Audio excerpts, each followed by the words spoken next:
Good morning student. कल हम लोगों ने भौतिक और रासायनिक परिवर्तन के बारे में चर्चा की थी।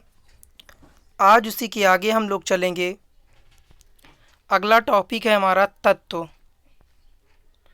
तत्व एक शुद्ध पदार्थ जिसे ना तो साधारण पदार्थों में तोड़ा जा सके और ना ही किसी भौतिक व रासायनिक क्रिया द्वारा दो या साधारण पदार्थों से बनाया जा सके, उसे तत्व कहते हैं।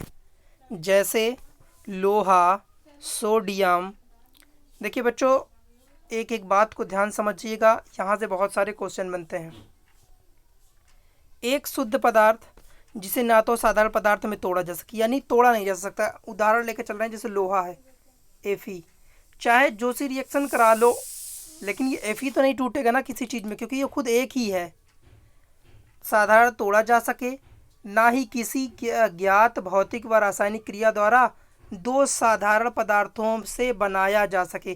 क्या ये दो पदार्थों से बन सकता है? नहीं। लोहे का सूत्र होता है ना Fe, ये दो चीज़ों से नहीं बन सकता, ये सीधे सीधे खुद है।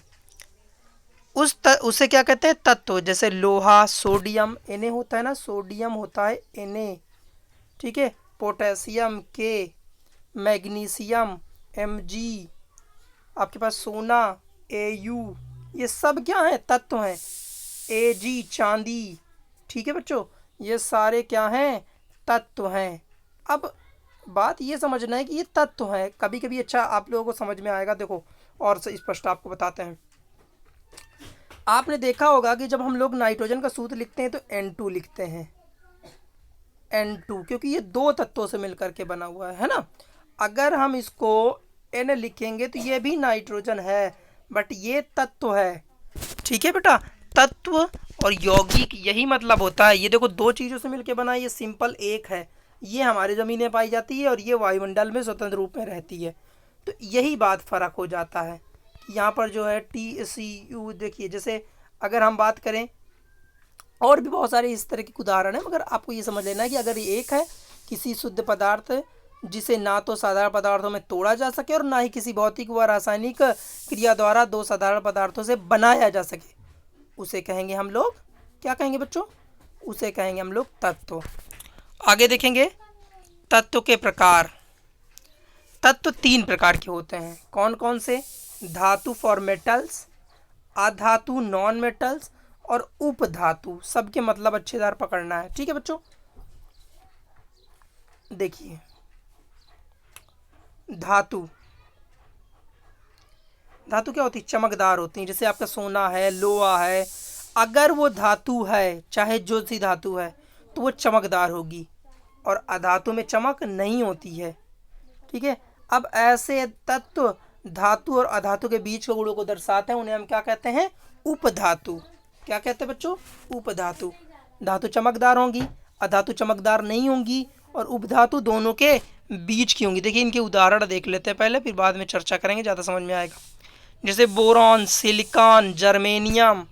अब ये आपने सिलिकॉन, अच्छा हाँ, सिलिकॉन में आपको आपके मोबाइल में एक मेमोरी लगी होती है, चिप, देखा होगा ना, वो सिलिकॉन की बनी हुई होती है, तो वो उपधातु होती है। ऑक्सीजन एवं फास्फोरस, फास्फोरस खेत में डाला जाता है ना, या यूरिया समझ लो, खेत में डाला जाता है, ये सब अधातु है। ऑक्सीजन O2, वायुमंडल में ऑक्सीजन मिलती है, वो भी अधातु है। अब ये तो अधातु होगी, और भी अधातु, लकड़ी, आपका प्लास्टिक, सब अधातु है। चमक नहीं होती ना इनमें। सोना, लोहा, ये जितने हैं ये सब क्या हो जाएंगे? धातु हो जाएंगे। आगे देखिए, धातु आघातवर्ध होती हैं। क्या होती हैं? आघातवर्ध। आघातवर्ध का मतलब होता है बच्चों, जैसे कोई धातु है, अगर हम इसको क्या कर दें? पीटें, इसको पीट दे, तो क्या हो जाएगा? ये चीज़ लंबी हो जाएगी। आघातवर्ध यानी उसको ठोकने पीटने पर वो लंबी हो, बल्कि टूटे ना। अर्थात धातुओं को खींचकर तार बनाए जा सकते हैं। देखो आघातवर्धनीयता और तन्यता दो बातें हैं। तन्यता का मतलब होता है किसी भी धातु को खींचकर तार बनाई जा सके, और आघातवर्धनीयता का मतलब होता है किसी भी धातु को चद्दर जैसा बनाया जा सके। क्या किया जा सके बच्चों? चद्दर जैसा बनाया जा सके, पतली पतली चद्दरें बनाई जा सकें। तो आघातवर्धनीयता का गुण भी पाया जाता है और तन्यता का गुण भी पाया जाता है। दूसरा आघातवर्तीता नहीं होती, तन्यता भी नहीं होती भाई। अगर आप लकड़ी को ठोकोगे पीटोगे तो वो क्या लंबी होगी? नहीं होगी, वो सीधे चूर हो जाएगी, है ना। तो आघातवर्तीता भी नहीं होती और तन्यता भी नहीं होती, तो उसमें दोनों के बीच का गुण होगा, है ना। इसके बाद सोनेरस होती हैं, यानी सोनेरस का मतलब क्या है?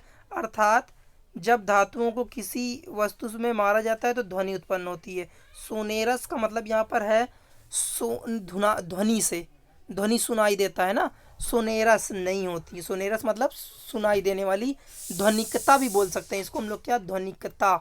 ठीक है, तो बच्चों इनमें ध्वनिकता का गुण किनमें? धातुओं में होता है और इनमें ध्वनिकता का गुण नहीं होता है। ओके बच्चों, आगे देखिए। ये ऊष्मा तथा विद्युत की सुचालक होती हैं। लोहा ले लो, एक तरफ गर्म करो दूसरी तरफ गर्म हो जाएगा, एक तरफ लाइट में लगा दो दूसरी तरफ आपको करंट लग जाएगा।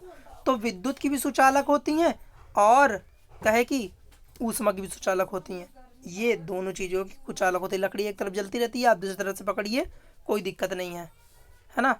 उदाहरण तो आपको बताइए, सोना, लोहा इत्यादि, oxygen, phosphorus, boron, oxygen, silicon. बच्चों बताइएगा क्या समझ में नहीं आ रहा है, ठीक है। Thank you.